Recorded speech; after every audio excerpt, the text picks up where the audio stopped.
Hello दोस्तों, कैसे हैं आप लोग। आई होप आप लोग भी बहुत अच्छे से होंगे और वैलेंटाइंस डे के तैयारी में लगे हुए होंगे। तो आज मैं चलिए इसी संदर्भ में एक बहुत अच्छी सी कहानी आप लोगों को सुनाती हूँ। तो हुआ यूँ कि राष्ट्रकवि दिनकर एक बार गुरुदेव रविन्द्रनाथ टैगोर से मिलने के लिए शांति निकेतन गए और उन्होंने शांति निकेतन में दोनों ने अच्छे से मिला। उसके बाद दोपहर को खाना पीना खा करके दोनों लेट गए। तो फिर 5 बजे के करीब में राष्ट्रकवि दिनकर ने गुरुदेव से कहा कि गुरुदेव चलिए हम लोग थोड़ी सी टहल के आते हैं। तो बोले कि अच्छा ठीक है चलो चलते हैं, हम लोग टहल के आते हैं, थोड़ा शांति निकेतन में अंदर टहल लेते हैं।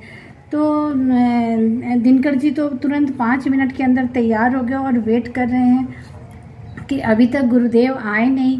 तो वो 2 बार जाके उनके दरवाजे पे नॉक किया तो गुरुदेव ने कहा हाँ बस मैं तैयार हो रहा हूँ, आ रहा हूँ। तो फिर आधा ऐसे ही करते करते आधा घंटा बीत गया। तो वो दिनकर जी से रहा नहीं गया, तो वो फिर जा कर के दरवाज़ा खोले तो देखे कि एक मिरर के सामने और गुरुदेव बहुत आराम से अपनी बाल संवार रहे हैं और अपनी दाढ़ी पे कंघी कर रहे हैं। तो दिनकर जी ने कहा कि गुरुदेव मैं आधा घंटे से आपका वेट कर रहा हूँ और आधा घंटे से आप बोल रहे हैं कि ठीक है मैं 10 मिनट में आ रहा हूँ, 10 मिनट में आ रहा हूँ।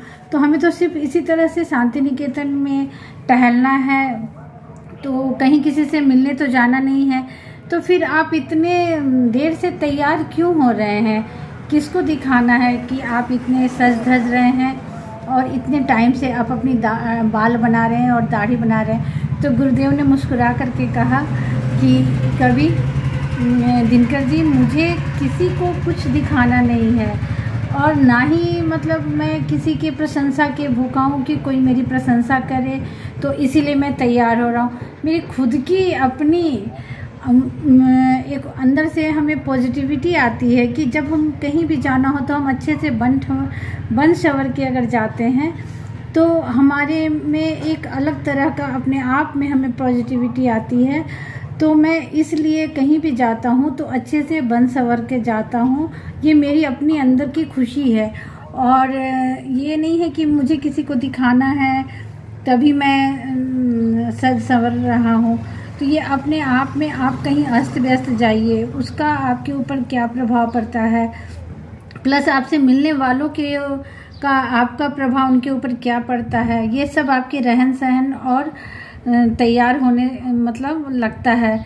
तो गुरुदेव क्या ये बात सुनकर दिनकर जी मुस्कुरा दिए, बोले कि वाकई सही में बात तो सही है कि अगर हम कहीं भी अस्त व्यस्त उठे और चले गए तो वो उसका प्रभाव जो हमसे मिले अगर रास्ते में उन पर क्या पड़ता है, और थोड़े से हम अगर तैयार होकर के कहीं जाएं तो कहीं किसी से मिले तो उसका प्रभाव क्या पड़ता है। तो इसी बात पे मेरा कहने का आशय ये है कि पहले हम अपने आप से प्यार करें, अपने आप को सम्मान दें। अगर जैसे सपोज़ कीजिए कि अगर कहीं हमें पार्टी में जाना है तो हम अपने पसंद के कपड़े सूट पहनते हैं, साड़ी पहनते हैं, चाहे अदरवाइज़ कुछ भी पहनते हैं, अपने पसंद के हेयर स्टाइल बनाते हैं, अपने पसंद के मेकअप करते हैं। फिर हम क्यों पार्टी में जाकर सोचते हैं कि अरे कोई बंदा हमें ये नहीं बोला कि तुम बहुत अच्छी लग रही हो, किसी ने ये नोटिस नहीं किया कि तुम बहुत अच्छी लग रही हो। और जब किसी ने कुछ नहीं बोला तो हम आकर के और एक नेगेटिविटी में चले जाते हैं कि अरे मैं इतने तैयार होकर के गई थी लेकिन किसी ने हमें नोटिस भी नहीं किया। तो मेरा मानना ये है कि जैसे मैं भी पहले जब मेरे साथ ये दुर्घटना हुई थी, मेरे मतलब हस्बैंड के जाने के बाद मैं भी बहुत अस्त व्यस्त रहती थी। मतलब देखने वाला खुद ही मुझे देख करके और मुरझा जाता था। तब मेरे एक जो सबसे छोटी भाभी है, मैं आज उसका थैंक यू बोलना चाहती हूँ कि उसने मुझे जीना सिखाया। वो हमेशा मुझे बोलती थी कि दीदी आप ऐनक के सामने खड़ा होकर के और खुद को खुद से देखिए और कहिए कि आप कैसी लग रही हैं, आप पहले कैसी थी और कैसी लग रही हैं। और दुनिया कौन क्या बोलेगा क्या नहीं बोलेगा वो छोड़िए, आप खुद को खुद से प्यार कीजिए।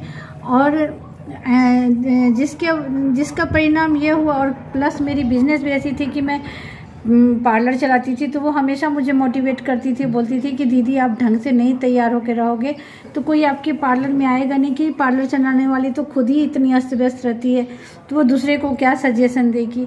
और आज उसके बातों का ऐसा असर हुआ कि मैं रोज़ सुबह तैयार होने से जब भी होती हूँ ढंग से तैयार, मुझे किसी को दिखाना नहीं है, किसी को ये नहीं कहना है, मैं खुद से खुद को अपना प्यार करती हूँ। क्योंकि अगर मैं ढंग से नहीं तैयार होंगी, नहीं अगर मैं अस्त व्यस्त रहूँगी तो हमारे बच्चे भी अस्त व्यस्त रहेंगे और हमें इस तरह से उटपटांग देख करके बच्चों का पे भी बहुत गलत असर पड़ता है। तो मेरे कहने का ये तात्पर्य ये है कि सुबह जब भी कहीं अगर जाना हो, तैयार होकर अगर अच्छे से आप तैयार होकर के कहीं निकल रही हैं तो पहले मिरर के सामने खड़ा होइए और अपने आप को आई लव यू बोलिए, और उसके बाद देखिए, उसके बाद आप अगर कहीं निकलिएगा तो उसका क्या असर पड़ता है और आपका सारा दिन आप पॉजिटिविटी में रहिएगा, आपका मूड बहुत अच्छा रहेगा।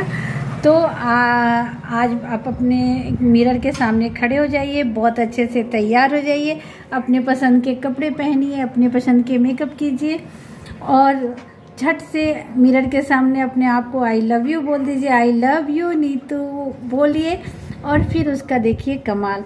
तो भी पॉजिटिव, हैप्पी रहिए और ये मत सोचिए कि दुनिया के, आप मेरे बारे में भी तो बहुत सारे बोलते हैं अरे देखो ऐसे तैयार रहती है वैसे, लेकिन उसके बाद से मुझे जो अच्छा लगता है मैं वो करती हूँ और अच्छे से रहती हूँ और अपने आप से प्यार करती हूँ और मुझे किसी से कोई लेना देना नहीं है। मैं ठीक तो मेरे बच्चे ठीक, इसीलिए खुद से प्यार करना सीखिए और फटाक से मिरर के सामने खड़े हो जाइए और आई लव यू बोल दीजिए। Okay bye bye. मुझे बहुत अच्छी लगी ये बातें तो मैं सोची आप लोगों के साथ भी शेयर कर लूँ। Bye bye.